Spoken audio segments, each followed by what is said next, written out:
Hello, it's Tycho here with Your Voice Media, and today we are talking to the stars of the Kings of Napa, Ebonée Noel and Mr. Isaiah Whitlock Jr., okay? Y'all have created a masterpiece. I want to just say that.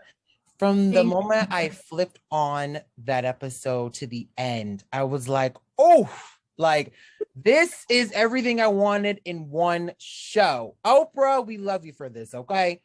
Now, my first question for you both is this. So, one thing I've noticed in the show is the merge of cultural, just cultural everything, like from language to like different backgrounds, and the importance of knowing and communicating with others through language. Now, how important is merging different backgrounds to you on screen, and how will we see that as an impactful element in this season? That's a great question. I would say that personally, the merging of cultures is very important to me because, my family's from the Caribbean. My mother worked for the UN, so I grew up all over the world. And I just feel that the more that we can take each other in, the less and appreciate our differences, the less conflict we'll have. And I also think as a diaspora, I love to show that we love each other's stuff. We love each other's food, music, language, fashion. So that's important to me personally. And I think the Kings do a really great job of showing how much, yes, they are Black Americans, they are in Napa Valley, they're well-traveled, they love art, they love food from around the world, but especially food from across the diaspora. And we're gonna celebrate that. We have the access and the resources to it. So we're gonna indulge and we're gonna enjoy. And I think that's one of the exciting things about the show is that we're able to show that there are a merging of different cultures and things like that. We always seem to always hone in on just one thing or maybe two things.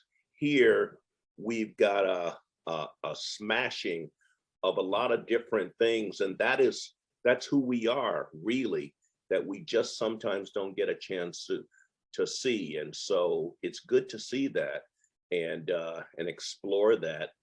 And offer that. And I think that's one of the beautiful things about the show. I think so as well.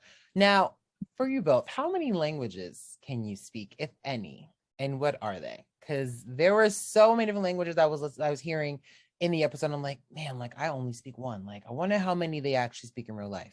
So, Ebonée, do you speak any languages, or Isaiah?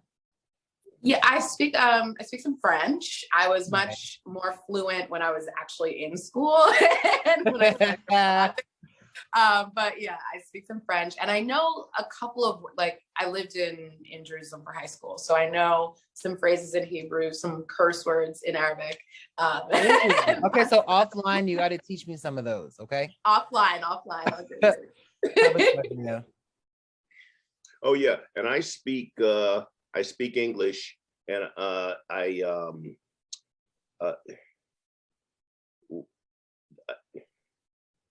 yeah.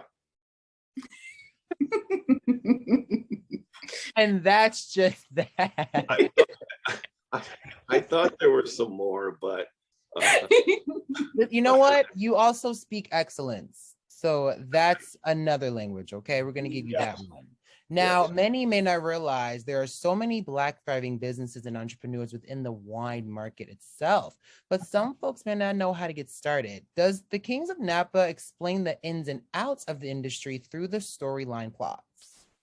I think the Kings of Napa shows just how difficult it is to produce wine and to market wine and make it successful.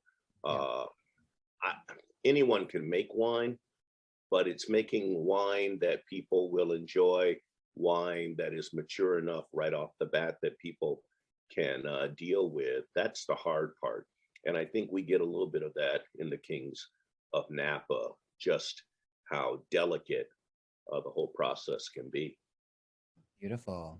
Now, Ebonée, what's something you learned about wine on the show that you didn't know before?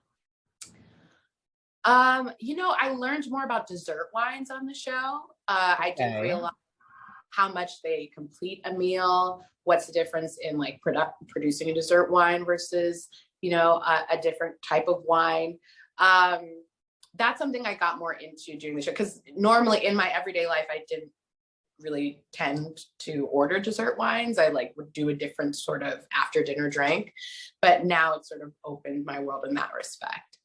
I love that. Now, Isaiah, for you, so are you more of a red or white kind of guy? And do you have a brand you recommend for viewers to try? I have I'm a red wine guy.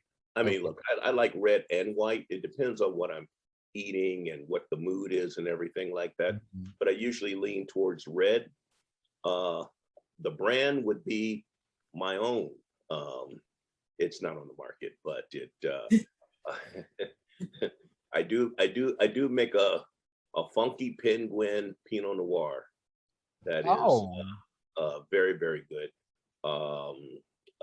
What's in that? I think I want to try that one. What's this?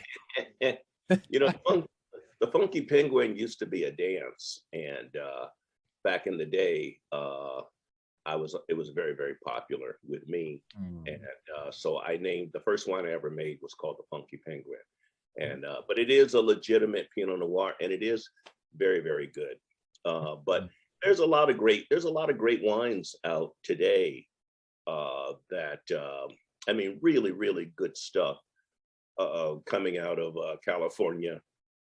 And I would say a lot of the Italian wines are fantastic. And if you get down into Argentina with the Malbecs, you can really get some great stuff. Anywhere How along about the history lessons, Isaiah? Let us know. I love this. Hey, if we're gonna talk wine, I'll talk wine. You can talk wine. Now, speaking of wine, this is a question for you, Ebonée. So every classic show always has a character with a glass of wine, and we see that a lot in the Kings of Napa, but we also have seen that in other past shows like Scandal. Okay. What do you think it is about the glass of wine that adds that extra touch to a scene? You know, it's its own, it's a strong gesture that I think everybody can sort of relate to. You know, we drink wine celebrating, we drink wine passively, but we can also drink wine when we're like sinking into a feeling and an emotion. Yeah. And I think that's why it lends itself to dramatic scenes. It's just like, it's a signal to the audience of, whew, I needed to unwind from what you just saw, or right. I need to decompress from like what I'm feeling right now. You know, it gestures something to the audience that you don't necessarily have to, then you don't have to do that work with your face or the words or anything like that. The other thing is that the glass of wine has taken over for the cigarette. Oh, where you used to see the cigarette, you now see the glass of wine. I didn't think about that. I didn't think about that either, but that's a great substitution. Yeah. Okay, I love that. Now, Ebonée, one trait your character has is a knack for seeing something and sparking inspiration. How do you come up with your best ideas? And Isaiah, you can also answer as well. I come up with my best ideas when I'm in my house alone, to be honest. I'm very bubbly. I love to, I'm an extrovert, but sometimes I need to be in my house, in the quiet, or free to play my music and just dance around, but just by myself with no one watching. And after a while, that's when like my mind is free to roam and I can sort of be like, oh, you know what? I'm going to do this with that. Or you know what? I should be wearing this, or I should reach out to this person. Like that's where I get my ideas, is when I'm in solitude and have some time to myself. Love that. I'm sort of a bit of a mix, because I can be like here in New York and I can be on the subway and I can get those inspirations. I get my inspirations from watching people. Okay. And picking up certain things and jotting it down or saying it, putting it in my memory that, you know, I could use this. That's where I get a lot of inspiration. I love that. Now, you both play father and daughter in the series, and it seems that they have such a great bond. Is there anything you both learned from each other while filming? Oh, wow. That's a very good question. What did I learn from Isaac? I mean, he has so many stories, so many great stories, that I'm trying to think of like one thing that I was like, oh, this thing. It was really more so like, it was more so like being with my dad, where I can relax because he wants to talk to me about different things. He wants to show me, like, there's a moment where it's not even part of the scene, but they were taking pictures of us, you know, looking at the stars and just like making up stories about the stars and what this means and what that means. And it just felt very comfortable. Like I could listen to him talk all day long. That's what I remember about that experience, more so than any one specific lesson. But it also made me feel like, you know, if I had a daughter, you know, how I would, you know, be in that type of a moment or situation. I mean, I think that ship has sailed, but never say never, Isaiah. You know, I was just gonna say, you never know. I don't know. But if I did, you know, how I would handle that. Yeah. I love that. Now, Isaiah, the family goes through a touching moment, and that's just in one episode. Okay. But the beautiful thing is the family leans on each other no matter what. What is one family lesson that you carry on and pass to your new generation of family members? No matter what, I love my family.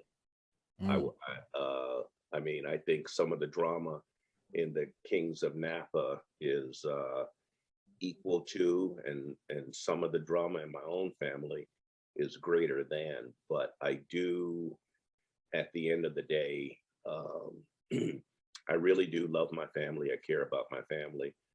Nobody's perfect, but there's something about that bond that just can't be broken.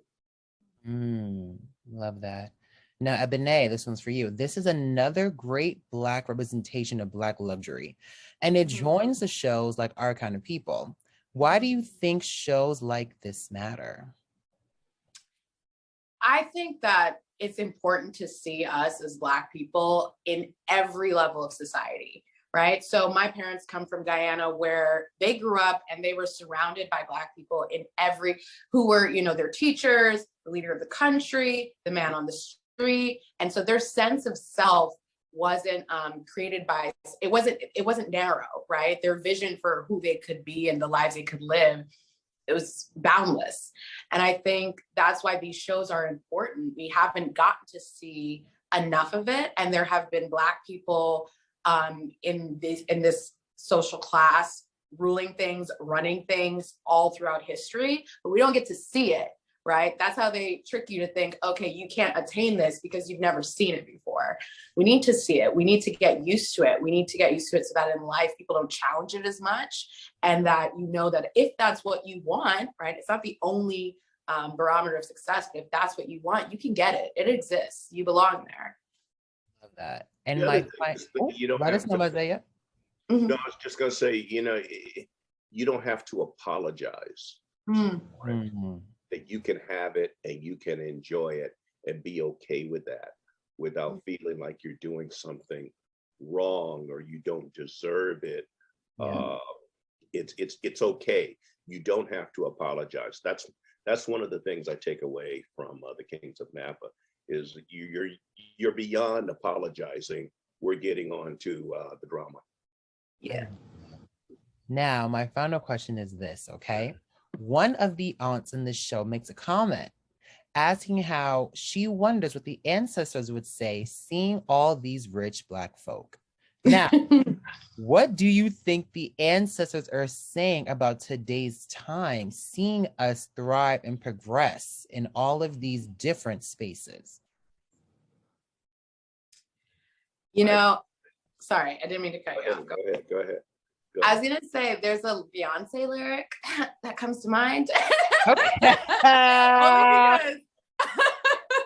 Can we hear it? Can we hear it? I saw King Richard, and let me tell you, Be Alive has been on repeat since then. But she says, darling, it's a celebration for you. You're doing everything they said you couldn't do. And that's what I think they would say. Like, they're doing everything they said we couldn't do. I think they would smile. You know, my dad, excuse me, my dad loved Black people. He just loved Black people, and he always had the Jet magazine in his back pocket. and he would always pull it out and read a couple of pages and put it away. I mean, he loved it. He loved it. He loved it.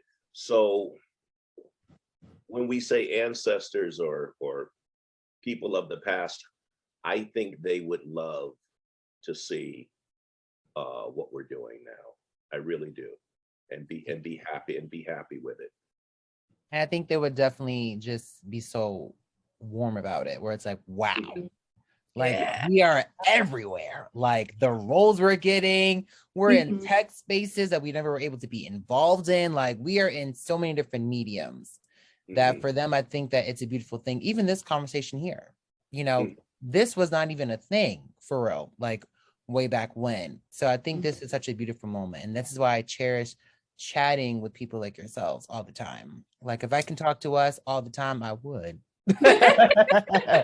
Because we just have so many layers and it's just great to just learn from each other. So thank you both so much for chatting with Your Voice Media today. For folks who are watching this, make sure you see Ebonée, Noel, and Mr. Isaiah Whitlock Jr.